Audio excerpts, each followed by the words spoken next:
Buenas tardes, soy Orlando Viñolo, profesor de Derecho Administrativo de la Universidad de Piura, Facultad de Derecho. Soy además miembro del Tribunal de Indecopi, la Sala de Barreras de Eliminación de Barreras Burocráticas, y también socio del estudio Viñolo Reyes Arrece, asociados. En esta oportunidad me han pedido las personas del portal JUS 360 poder comentar algunas de las medidas y el contexto jurídico que se ha dado alrededor de esta crisis sanitaria global que ha tenido impacto en el país.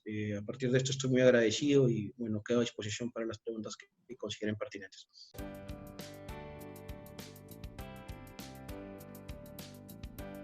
Creo que no es momento de poder plantear solamente la entrega de las medidas específicas. Hay que analizarlas sí, pero hay que plantear otro tipo de temas adicionales relacionados con la emergencia que luego hablaremos. Pero ya entrando en detalle, el día 16 de marzo, el gobierno, en la noche de ese día, planteó las primeras medidas relacionadas con la emergencia sanitaria. Ha emitido hasta ahora casi 80 normas referidas a esta emergencia, más un número de 50 que han hecho otras administraciones públicas. Todo esto sin contar los reglamentos internos, órdenes escritas y un montón de dispositivos locales que se han ido dando para poder acometer la emergencia sanitaria, que es un esfuerzo sin precedentes en la historia del país, sin precedentes en la República. Hemos tenido emergencias, sí, localizadas. El gran tema de esta emergencia es que ha sido declarada a nivel nacional, en un territorio que es el 20º del mundo. O sea, no estás hablando de un país pequeño, estás hablando del cuarto territorio de Latinoamérica. Y además un país que es muy complejo en geografía e hidrografía, o sea, con varias regiones complejas de ingresar, con ciudades no ensambladas unas con la otra, salvo en la costa, en donde sí tenemos la capacidad rápida de podernos desenvolver a partir también del mar, y sí con una fuerza militar y policial que está desplegada en todo el territorio nacional. La gran diferencia también ha sido que estas medidas han llevado a 3 ejes centrales para poder ser entendidas. Uno, la imposibilidad del contacto social, que es un primer elemento que afecta desde la posición de las normas emitidas en el decreto de urgencia, un montón de libertades, desde la libertad de reunión, pasando por la libertad individual para el proyecto de vida, la libertad empresarial y asociativa, el propio derecho al trabajo desde el contacto social, con lo cual ya no se admite el trabajo físico, la posibilidad de poder confinarte con tu familia en un inmueble, pero además de poder renunciar y asumir así el tema a la inviolabilidad de domicilio, dado que hay una necesidad de que la autoridad controle que tú no te estás reuniendo con otras personas fuera de tu espacio físico y domiciliario. Además, se ha producido también un cambio en cuanto a la libertad de emprendimiento y a las libertades propias relacionadas con el mundo social. Ha cambiado este confinamiento y esta primera noción, la propia forma de entender la protección a la salud. O sea, en la actualidad, las enfermedades que no están relacionadas con el virus COVID-19 son enfermedades que pasan a un segundo plano en su atención sanitaria frente al primer virus y a las primeras dolencias. En segundo lugar, el segundo criterio que se ha establecido, que es el confinamiento de la población dentro del territorio nacional sin la posibilidad de ingreso y entrada de nadie, salvo situaciones excepcionales. Es decir, lo que se conoce vulgarmente como el cierre de fronteras. Esto no había pasado nunca en el país, ni siquiera en estados de guerra. En la guerra con Chile se hablaba, aunque no había todo control de todo el territorio, pero en el país nunca se dio un decreto para cerrar fronteras totales. Incluyendo las marítimas y también las fronteras formales que existen vía terrestre, ¿no? Porque hay bastante frontera porosa que tenemos en el país y eso ya está conocido por la inmigración venezolana reciente, ¿no? Y el tercer criterio que siguen estas normas es básicamente la necesidad de poder establecer excepcionalidad en todo. Estamos en un régimen de absoluta excepcionalidad. O sea, es indispensable entender eso. El criterio de excepcionalidad marca las potestades de ejercicio que se están dando ahora en aspectos que luego trataré, normativos, en aspectos de fomento económico, en aspectos contractuales, en aspectos procedimentales y sobre todo y particularmente en aspectos de limitación de los derechos. La excepcionalidad, que por cierto, no tiene definición clara en nuestro derecho positivo, es más una construcción que se ha dado a partir de la jurisprudencia del Tribunal Constitucional en ciertos elementos, cuando se revisó, por ejemplo, la legislación antiterrorista.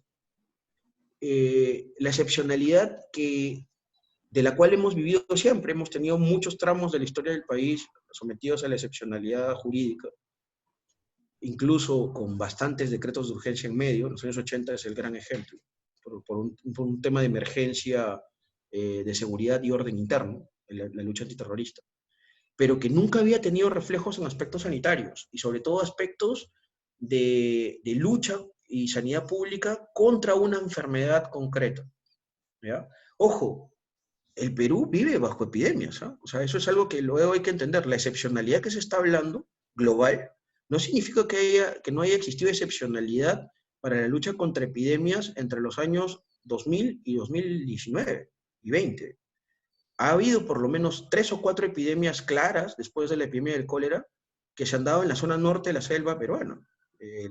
Las tribus Kandoshi viven con una fuerte peste de tifoidea y de otras enfermedades endémicas. Hay espacios en Piura y en la zona norte por el calor y los mosquitos que están relacionados con la enfermedad del dengue, que incluso produjo más muertes que lo que viene generando el COVID hasta ahora.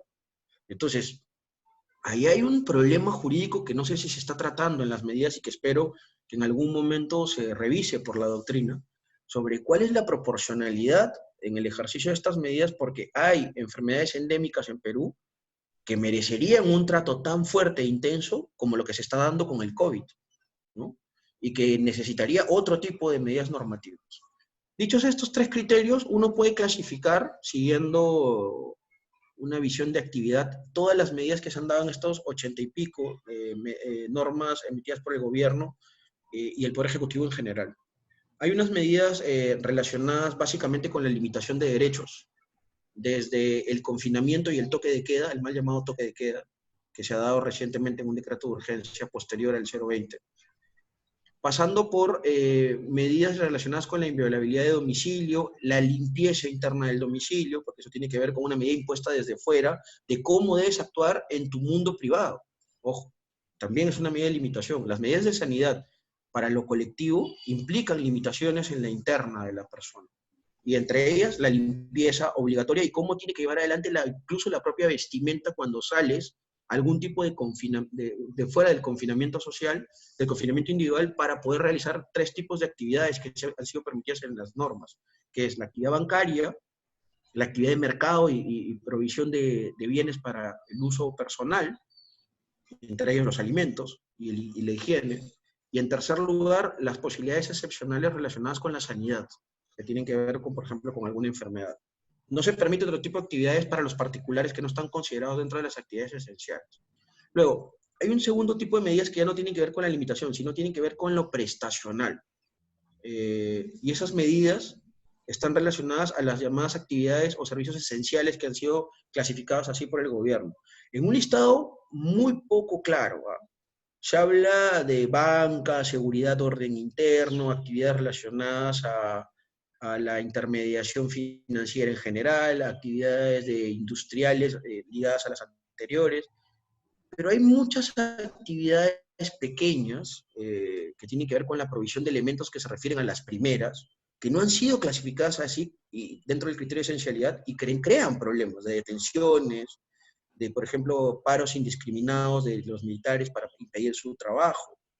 Entonces, toda esa actividad prestacional creo yo que necesitaría una reevaluación para poder entender en estos 15 días o más que faltan cuáles son exactamente, porque el listado es cerrado, o sea, no se permite la inclusión. Hay un concepto indeterminado abajo del listado en los decretos de urgencia, pero es un concepto muy vago, o sea, no termina por establecer. Creo yo que lo que se tiene que hacer ahora, espero en un próximo decreto de urgencia, es que se establezca claramente cuál es el listado de medidas esenciales, de actividades esenciales, y por tanto cerrar el espacio de la discusión sobre estas dentro de la actividad prestacional. Por ejemplo, y adelanto un tema, los mineros están considerando que ellos deberían ser un servicio esencial, siendo una actividad privada de extracción, porque ellos mueven un grueso de la exportación que se necesita para el metal y los medios industriales que luego se utilizan en las actividades esenciales puras y ya determinadas por el decreto. Entonces, por ahí que terminan expandiendo el tema hacia eso y que permita que la actividad minera regrese para trabajar vía piquetes, ¿no? O sea, una cantidad de personas. Un tercer rubro de medidas que ya se aleja de lo prestacional y las limitatorias tienen que ver con el fomento económico y las medidas económicas en general, que es básicamente lo que que ha dado el gobierno para poder entregar un bono de 380 soles a las familias en extrema pobreza, clasificadas así mediante los servicios sociales peruanos, vía el Ministerio de la Mujer y el de Desarrollo e Inclusión Social. Unas segundas medidas de corte alimentario para poder trasladar fondos públicos hacia los programas sociales y estos puedan generar a la vez la respuesta alimentaria en favor de estas personas y aquellos que no puedan acceder a un trabajo, dada la alta tasa de informalidad, al teletrabajo, ¿no? Dada la alta tasa de informalidad que hay en el país. Medidas ahora que ya se están reclamando desde la clase media, que tienen que ver con el tema financiero, que hasta ahora en el Perú no se sabe qué va a pasar. La SBS es muy laxa en lo que está diciendo. Pero la verdad, el gran objetivo ahora, y espero que el gobierno lo asuma así, es no romper la cadena de pagos. Si se rompe la cadena de pagos, es más difícil sostener las posibilidades de la posemergencia. Entonces, hasta ahora el gobierno ha hablado de la necesidad de reevaluar el sistema crediticio, ver la posibilidad de una suspensión, ver que cada banco asuma con sus ahorristas lo que considere pertinente, igual las cajas municipales. Pero creo yo que es hora ya de ir dando una medida estándar. Todavía no existe eso en las medidas planteadas en los decretos de urgencia y los reglamentos. Luego hay un cuarto tipo de medidas que tiene que ver con el funcionariado. O sea, son medidas internas. Eso es la clasificación que se ha hecho de los cuerpos burocráticos o de funcionarios que ingresan a atender y a controlar esta emergencia sanitaria dada en todo el territorio nacional.